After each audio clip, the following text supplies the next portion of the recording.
In this topic, we talk about vitality. And I think vitality is often confused with well-being. And if you think about what well-being is, or some people use the word wellness, then I think sometimes people just think, oh, well, vitality is well-being and well-being is vitality. They're quite different things. I would actually say that vitality is something that sits underneath or creates a pillar for the rest of our well-being. For me, vitality is very much the physical aspects of well-being, and you can break it down extremely simply into, how well we eat, how well we sleep, and how well we move. Now we are, I think, almost drowning in a sea of information overload about this particular topic.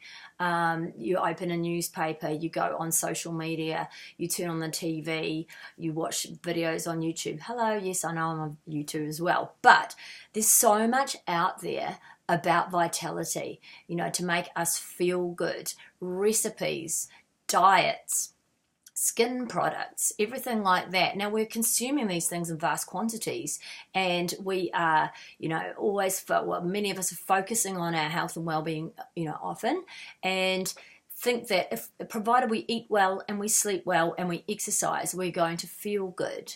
Well, I hate to burst your bubble, but it's way more complex than that, and you can probably see that by now, having just opened up this book, that the well-being section covers far more than just talking about the physical aspects of well-being. We also need those mental things that are covered in detail alongside this.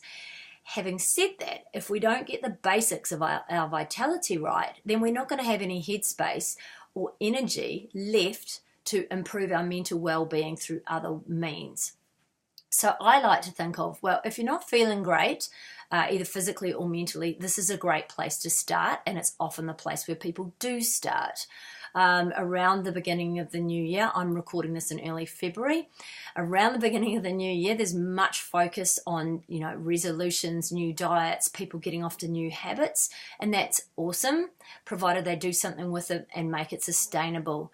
I would say don't start, if this is an area that you're not all that happy with in your own life, then start small and build on that, rather than doing something massive and it not being sustainable. Now, if you're unfit and not very healthy, it's going to take a while to build up, and you're going to hurt yourself or burn yourself out if you don't do it in a sustainable fashion. So even if you haven't done any exercise for a while, even going for a walk around the block, just one block, is a great place to start.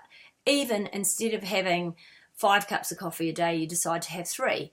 That's another great place to start. It doesn't matter what it is, but small change that's done consistently will reap big rewards. How can you function well? How can you feel good if you don't have good sleep, if you don't eat well, and if you're not moving your body enough? I often think that people try and struggle so much in this area because they don't get these basics right. And as I say, it's not a lack of information. Most of us know what we should be eating.